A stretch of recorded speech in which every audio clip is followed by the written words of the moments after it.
Hey, what's going on, guys? It's Mr. Sanchez here, coming at you with another lesson for Algebra 2, Precalculus, section 5.4, logarithmic functions. We are doing part 2, domain, logarithm. We're going to be doing graphs and domains of logarithmic functions, okay? So, yeah. Once again, these are our objectives. The higher objectives, so they're the highlighted section, determining the domain of a logarithmic function as well as graphing logarithmic functions. Boom. All right. We're just gonna go jump right into it. There is no sugarcoating it. We're just gonna go woo into it. All right. So we're gonna do y. Before we begin, just know that remember log is defined y equals log base a of x. It's defined by this equation right here. X equals a of y, a to the y. The domain of a log function is 0 to infinity, and the range is negative infinity to infinity. So all real numbers. We're gonna use the fact that the domain has to be greater than 0. All our inputs have to be greater than 0. Yeah, to find our domain. All right, so we have find the domain of a logarithmic function. Okay, so we're gonna find the domain of this one first. Okay, so whenever you have a log, the input inside of a log, whatever goes inside, cannot equal 0. Okay, or it cannot equal 0 or be negative. So this inside here has to be greater than 0. Okay, and so that's what we're gonna do. Okay, we're gonna let x plus 3 be greater than 0. Okay, and we gotta solve for x. We're gonna do minus 3 and minus 3, and yet x is greater than negative 3, and so it checks out. Ta-da! That's our domain. So our domain here is in interval notation, negative 3 to infinity. Okay, now we gotta do problem number 2, log base. You're gonna see 5 of 1 plus x over 1 minus x. So basically the answer has to be greater than 0. So you're gonna get 1 plus x equals 1 minus x. One of the things you gotta do is greater than 0, right? So we gotta make sure both the denominator is greater than 0 and both the numerator is greater than 0. Greater than 0. All right, so for the so just solving this equation normally, you multiply both sides by 1 minus x. So you got to do 1 plus x greater than 0. You do minus 1, you get x is greater than 0, right? So, I mean, negative 1. So that's it when we just focus to the top part, right? Because numerator has to be greater than 0. The numerator cannot be equal to 0. However, we also got to find out when the denominator is greater than 0. Why do we need to know when the denominator is greater than 0? We cannot let the denominator be a negative number, otherwise we're going to get a positive. So we're going to go ahead and solve. We're going to do plus x to both sides and get 1 is greater than x, right? Or you can rewrite that as x is less than 1. So x has to be greater than negative 1, but less than negative 1. So our domain is going to be like this, right? And we can write that in interval notation. So that means negative 1 to 1. That's our domain. Last but not least, we have our last function. And let me just double check something real quick before I decide what we're going to do. But we have the absolute value of x has to be greater than 0. One thing you'll know is that every time we plug something into the absolute value of x, it's always going to be positive. So for this one, x has to be greater than 0 or x has to be less than 0, right? So that's actually is pretty straightforward. So this means our domain is from negative infinity to 0, union from 0 to infinity. If you're kind of wondering how that means that's comes here and this part comes here. But yeah, that's basically the domain of this function. Any questions so far? If you have a question, make sure you ask it on when we're in class. All right, next up, we're gonna have to graph these, okay? When we graph these, we have the domain, we have these specific properties of the function of x. The domain is the positive real number, so from 0 to infinity. The range is all real numbers, so from negative infinity to infinity. The x-intercept of the graph is 1. There is no y-intercept. We never cross the y-intercept. The y-axis is a vertical asymptote. And then it's decreasing and increasing. We'll go over that later. And then the graph contains these 3 points. Make sure you memorize these 3 points because they are really important and we're gonna need these, okay? And the graph is smooth continuous curve. One thing I want you guys to note is that when you have log base E of X, that's the same thing of log base E of X, that's the same thing as ln of X. And then if you guys have log of X, that's basically log base 10 of X, okay? So we don't specify which log, then it's log base 10. And we use E as our, if you see ln, that's the natural log, which is E, the base E. All right, let's go ahead and try and graph one of these functions.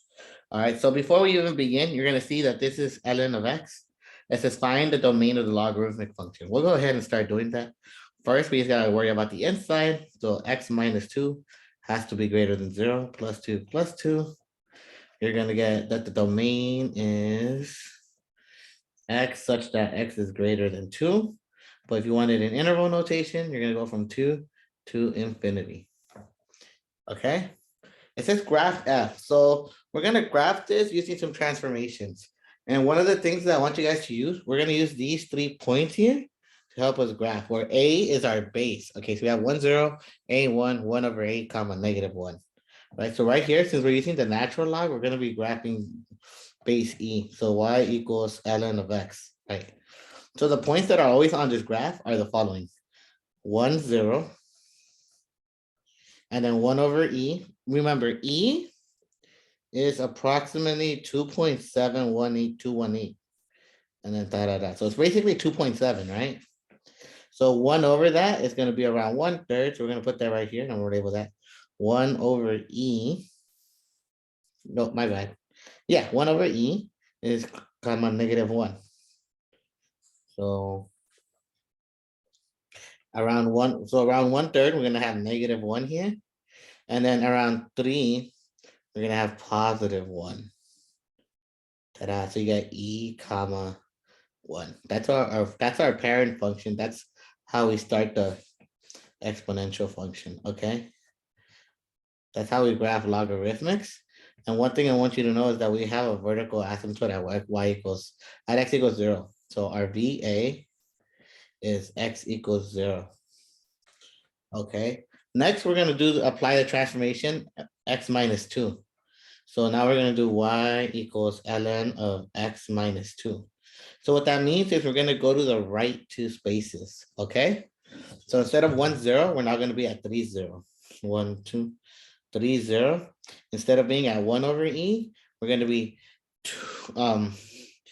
we're gonna do 2 minus 1 over E minus 2. So 1 over E minus 2. That's around 1.78 something. No, we're going plus 2. So instead of 1, we're gonna be at a 2.1 third, 2 and 1/3. So that's gonna go right here. So far we have 3 comma 0. We have 2 plus 1 over E comma -1. And then we're gonna have E plus 2 comma 1. So that's gonna be somewhere around the 4 line. If it's around 3, so 1, 2, so from the 5 line. And we're gonna go here. That's this point right here. And we're gonna collect our graph like this.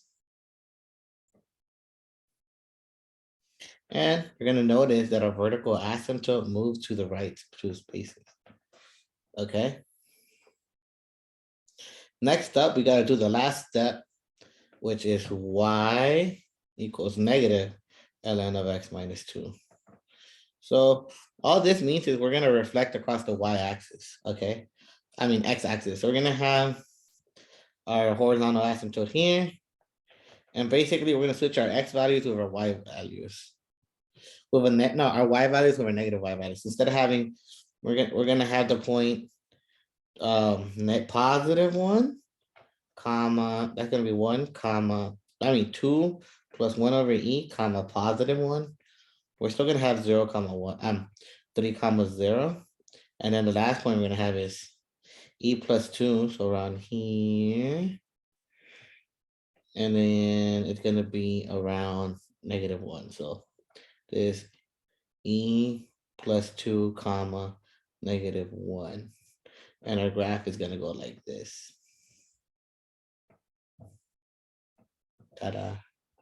The next question says determine the range and the asymptote, vertical asymptote. So our vertical asymptote, we can determine our VA is x equals 2. So check. And our range is going to be from -infinity to infinity. So that's going to be all real numbers, aka -infinity to infinity.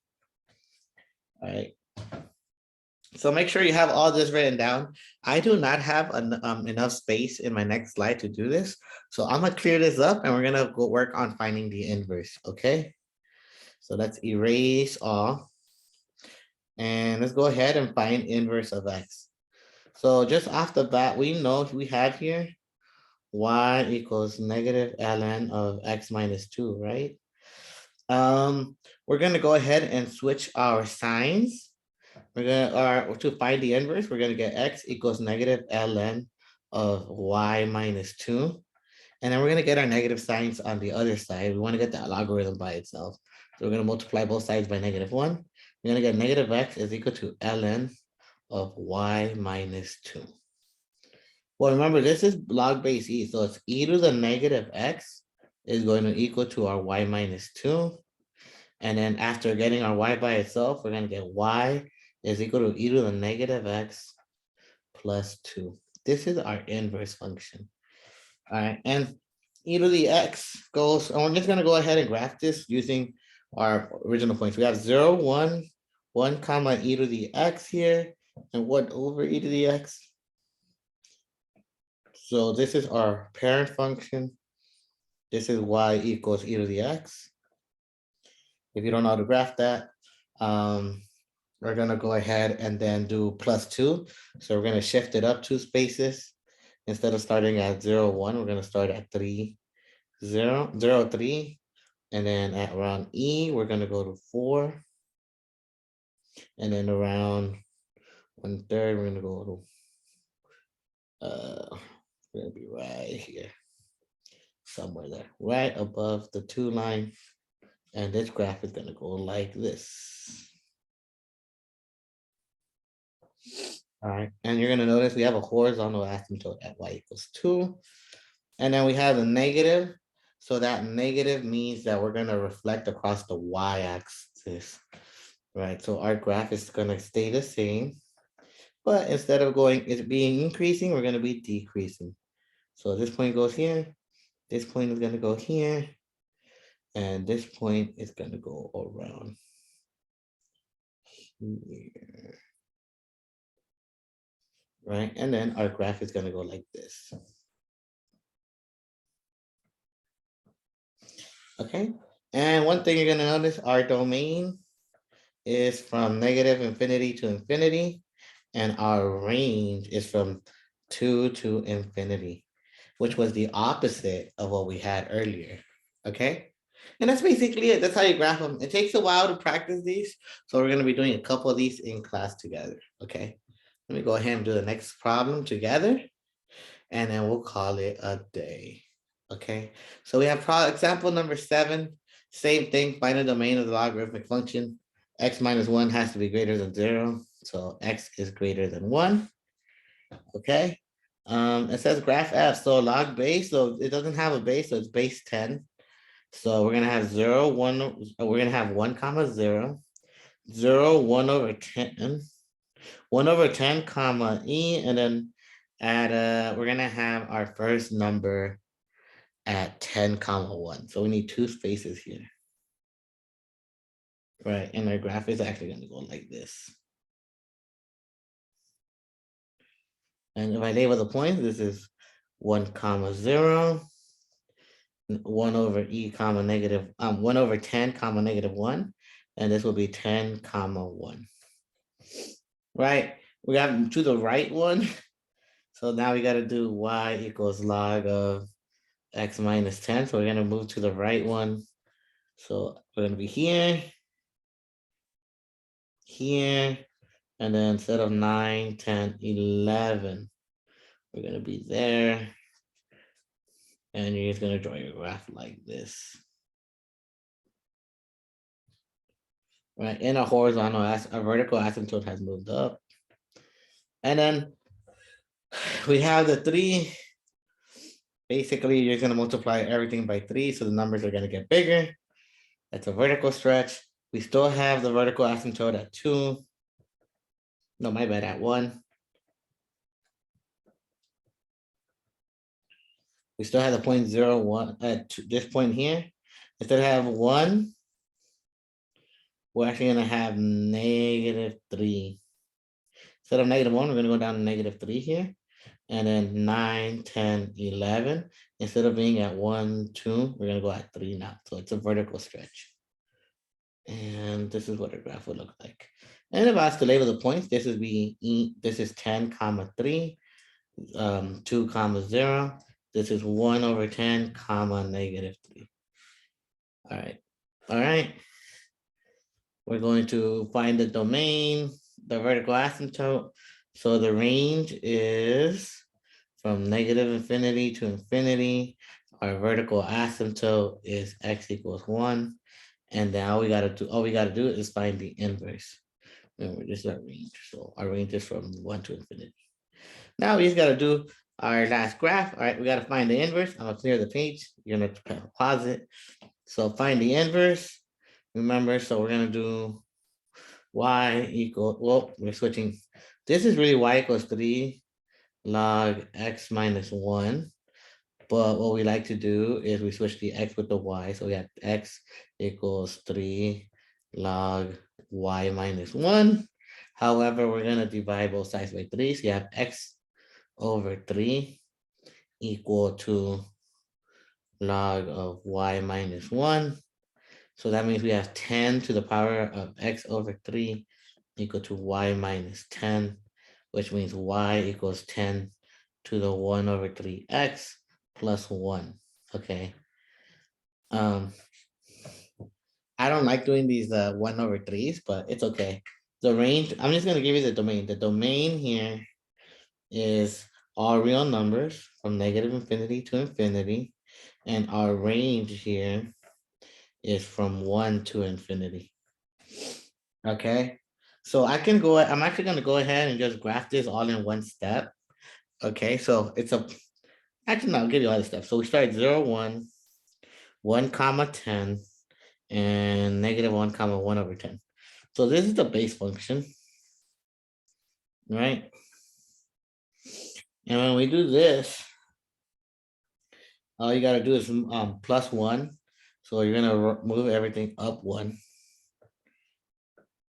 And so we have a what here. We're still here. And then 9, 10, 9, 10, 11. Now we're up here. Okay. Since the 1/3 is inside of our x, it's gonna make our graph a little bit wider, right? So it's gonna be stretching our graph. So so we're still gonna have a horizontal asymptote right here. But now we're still gonna have a 0.01 here. But like, let's say we're now at negative. Now at 3, we're gonna have 10. So 1, 2, 3. So now it's at 3 because the 3 gives us 1. So at 3, we're gonna have our point here. Let me put our point in black. Over here, I know that's kind of ugly. And then at -3, we're gonna have a smaller point here. And we're gonna draw a graph. So it goes a little bit wider. It takes a little bit longer to go up there. Okay, and that's our graph. All right. Here's some problems that you can practice on your own. Other than that, guys, have a great day. That's the end of this video. If you need help, let me know in class.